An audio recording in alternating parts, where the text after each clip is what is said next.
Hey, how's it going, folks? Well, it is Wednesday, January the 20th. This is your wrestling news today. If you're listening to us on YouTube, make sure to subscribe, hit that notification icon to get all of your daily pro wrestling news here on YouTube. If you're listening on your favorite podcast app, hit that subscribe or follow button to get these daily updates. Let's start off with AEW Dynamite tonight, as they did confirm the main event for the upcoming Beach Break special edition of AEW Dynamite. On tonight's program, they further progressed the storyline with Impact and AEW. Don Callis appeared, and also the Good Brothers appeared. The Good Brothers did appear, joining Kenny Omega in a backstage attack against Penta, and they then announced that at Beach Break there will be a 6-man tag team match between Kenny Omega and the Good Brothers versus Jon Moxley, Pac, and Phoenix. Earlier in the night, Jon Moxley basically called out everybody in Nashville talking about Impact Wrestling. He didn't care for the Bullet Club. He didn't care for Impact or all that. So basically stating that he was going to eventually get his AEW championship back, calling out Kenny Omega, setting up this match at Beach Break next month. It will go down on February 3rd. Kenny Omega, the Good Brothers versus Jon Moxley, Pac, and Phoenix. Next week on AEW television, they're going to have Cody Rhodes address Shaquille O'Neal as they are further progressing that feud. It does look like eventually we're going to get a match between Cody and Shaq.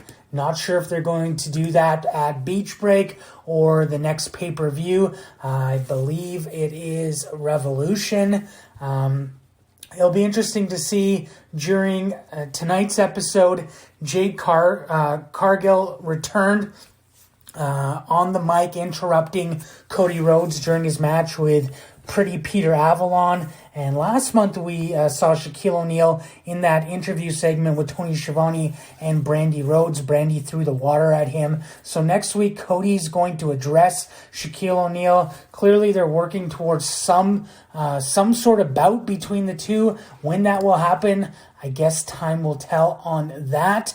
WWE's Wrestlemania, we do know it's happening April 11th, WrestleMania 37. Well, WWE is going to be letting fans. They haven't officially announced how many fans will be allowed in the Raymond James Stadium, but WrestleVotes on Twitter is reporting WWE will be permitting upwards of 25,000 fans into the Raymond James Stadium on each night. It was also noted that WWE is going to try to do a soft reopening on their normal touring schedule following WrestleMania. I guess this all depends on how things are in the world, obviously, with the pandemic and all that kind of stuff. But 50,000 fans in total for WrestleMania over both nights. Whether or not they're going to have some special ticketing system to make sure fans are tested beforehand, or if they're just going to have fans basically scattered across that big large arena, and or do something similar to how they're doing with sports. I guess we'll just have to wait and see on that one. But WWE is planning on having fans at WrestleMania, and it could be upwards of 50,000 fans over the two nights. WWE did announce some new signings with the company, some female talent from the independent scene, some names you may know. One more recently who did appear on AEW Dark, Elena Black. She's now going to be going under the name Cora Jade. Also, Priscilla Kelly. You may remember her from the 2018 Mae Young Classic. She also appeared in AEW for the Casino Battle Royal back in 2019. She's going to be going under the name Gigi Dolan. And then finally, Lacey Ryan. She previously had matches with Shimmer, Impact Wrestling, and Future Stars of Wrestling. She was a part of a WWE tryout last year. She'll be going under the name Zoe Stark. And all three will be a part of the Women's Dusty Rhodes Tag Team Classic. So that's something in the future. They're going to have a match.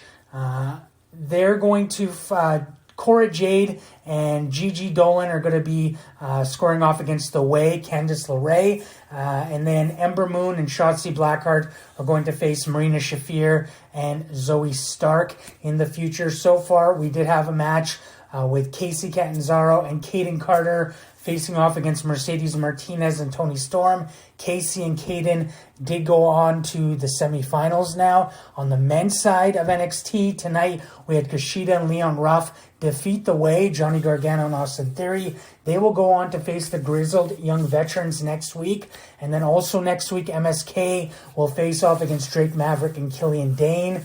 Also tonight, Lucha House Party, Grand Metalik and Lince Dorado did defeat the Imperium, Fabian Aichner and Marcel Barthel. And then I believe it's going to be on next week's 205 Live. They're going to have the Lucha House Party versus Legado del Fantasma.